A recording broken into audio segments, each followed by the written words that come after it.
O VP Sara, mga bossing, nagulat daw po, no? Kasi may survey na kumakalat na kung pro Marcos ka daw ba o pro Duterte ka daw ba? Ayan, parang wala naman ako nakitang ganito at wala naman akong narinig na ganitong survey ho, mga bossing, ano? Kasi sabi dito ng ating Vice Presidente, nakakagulat lang kasi ngayon, no? Nakakagulat lang kasi ngayon lang ako nakakita ng survey na ang tanong ay pro Marcos ka ba o pro Duterte ka ba? Eh siguro ho, mga bossing, ito, yung kumbaga tayo-tayo lang, ano po, kumbaga tayo-tayo lang, hindi official na survey talaga. Kasi ganyan, lalo na sa social media, ano ba? Sino ba pinapaniwalaan mo doon sa dalawang pamilya? Eh magkadiretsuhan na ho tayo, ganyan ho talagang tanong eh, di ba? Ikaw ba ay naniniwala sa mga Marcos o mas naniniwala ka sa mga Duterte?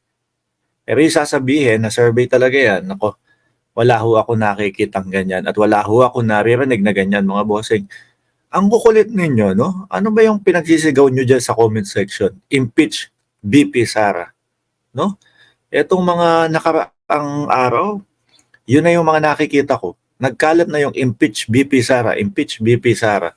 Pag-usapan natin yan, no? Ngayong araw. So sabi dito, talagang gagastos ka ng pera para tanungin ang mga taong bayan o tao kung pro Marcos ka o pro Duterte ka. Ako po, ako sa tingin ko ho, mga bossing, ewan ko kung ano kaya o saan kaya nakita ng ating Vice Presidente, no? Yung ganyang survey po. At naniniwala naman ho ako, wala naman talagang magpapasurvey ng ganyan. Sa social media, tayo po, yung mga pagkukwentuhan natin at pag-uusap natin ho dito sa ating mga live, mga kababayan, yun ang sa tingin ko na may mga ganong katanungan. Pero yung gagawa ng survey, gagastos, para ganyan, para sa dyan, siguro gawa-gawa na naman ho nito ng kampo ng mga ng mga OTAP vloggers o ng mga OTAP supporters at supporter po ng dating Pangulong Duterte.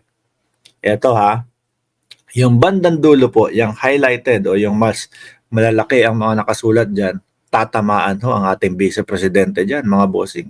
Sa kanyang tinuran, sa kanyang sinabi. Bakit ho, mga kababayan? Sabi niya dito, dapat siguro nilagay doon, pro-Pilipinas ka ba? Ayan. I'm sure lahat yun lilipat doon sa pro-Pilipinas. Mga boss, bakit ko nasabi na masasapul sa sarili niyang speech, no? Hindi impeach ha, speech. No? Sa sariling sinabi si Inday Sara Duterte. Mga bossing, yung pagkakatanong, dapat siguro nilagay doon, pro-Pilipinas ka ba? I'm sure lahat yun lilipat doon sa pro-Pilipinas. Kung ang ating Vice Presidente po, mga kababayan, hanggang ngayon no comment pa din ho, no? Tungkol ho doon sa West Philippine Sea, mga kababayan. Tingin ko po, etong tanong niyang ito, kung pro-Pilipinas ka ba, mga kababayan, hindi pa din ho masasagot hanggang ngayon. Shiro Kansaki, shoutout sa iyo. Ano? Magiging no comment pa din po ang isasagot ng ating Vice Presidente. Kasi po tatama po yan, tutugma po yan dun, mga kababayan. Oh. Di ho ba? Yung tanong ho natin, ano ba ang stand mo sa West Philippine Sea? Na patuloy pa ding isinasagot ng ating Vice Presidente, no comment ako dyan, hindi ko trabaho yan. Hindi dapat sa akin tinatanong yan. No. Wala sa jurisdiction ko yan. No. Napakasimple lang ho yun, intindihin, mga kababayan. Kapag sinabi mo na ikaw ay nag-stand o tumatayo o tumitindig sa West Philippine Sea, ang ibig kong sabihin nun, mga kababayan, is pro-Pilipinas ang ating Vice Presidente. Ganun lang ho. Napakasimple lang ho, mga kababayan. Which is, dapat naman talaga marinig natin sa kanya, na siya ay tumitindig kasama ng ating Pangulo, kasama ng mamamayang Pilipino, na tumitindig siya para sa Pilipinas, no? Ipaglaban yung West Philippine Sea. O, di ho ba? Kapag naman ho, mga kababayan, kumontra siya sa kagustuhan ng nakararami na pagtindig ho sa West Philippine Sea, ay naku po, mga kababayan. Isa lang ho ang ibig sabihin nun, mga bossing. Di ba ho? Mas pabor siya doon kila Xi Jinping. Mga kababayan, baka makarinig na naman ho tayo nung Ching Chong Shang Chong. Ano? Yung comment niya, Ching Chong Chang Chong. Mas may narinig pa ho tayong ganong comment eh. Yung mahirap pag-aralan yung inchik na salita kesa magbigay ng pahayag kung ano ang stand niya sa West Philippine Sea. Siya ho ang unang matatanong dyan, mga bossing. Di ho ba? Siya ho ang unang matatanong dyan. Dapat siguro nilagay doon, pro-Pilipinas ka ba? O yan, ibabalik ho natin sa ating Vice Presidente. Ang tanong, Madam, ano po ba talaga? No? Ang stand nyo sa West Philippine Sea. Pro-Pilipinas po ba kayo? Yan lang ho yan, mga kababayan eh. Kaya nga, sinasabi nung iba, ano ba si BP Sara? Ano ba nangyayari sa kanya? Medyo may pagka-Robin Padilla din po ba ito? Ano? Na tipo bang Robin Padilla ayaw ng ano siya? Ayaw niya nung kumbaga pamilya sa politika pero okay sa kanya pag tumakbo ng senador yung tatlong Duterte, no?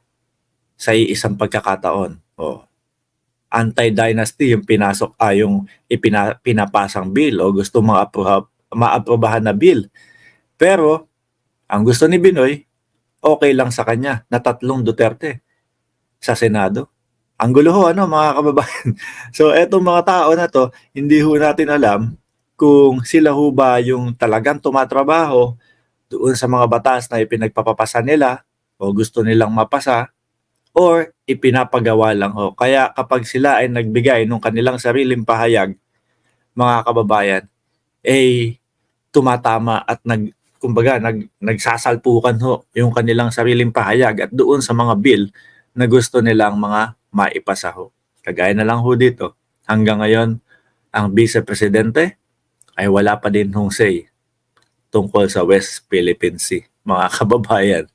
Okay, so yan ho yung unang topic natin. Magbasa nga tayo ng comment dyan. Sabi ni Herminda Dizon, yes, pro-China yan. Sabi ni MYR, kasi nga sikat daw ang Duterte, dapat curfew. Oo nga no. Hindi niya ginagamit yung apelido ng kanyang husband. Si PBBM, pababagsakin, sabi ni Giovanni. Si PBBM, pababagsakin, kahit sa panaginip, hindi mangyayari yan. Paano naman ho, sir? Kasi talaga namang makita mo ang suporta ng tao sa administrasyong Marcos. Kaya nga ho tayo nagtataka saan ho nanggagaling yung kanilang mga ibinabalita na in few weeks, ilang araw na lang, ang ating Pangulo ay mapapababa na nila. Miss Ultimo ho yung EDSAng sinasabi nila hanggang ngayon ho, si Morales pa lang din ang nakikita ko doon. Ma'am Lynn Hirakawa, 234, shout out po sa iyo ma'am. Sabi ni Tor TV, simply play safe. Mahirap po kasi talaga siya magbigay ng komento dyan about West Philippine Sea. Both side, both side negative ang maririnig niyang reaction.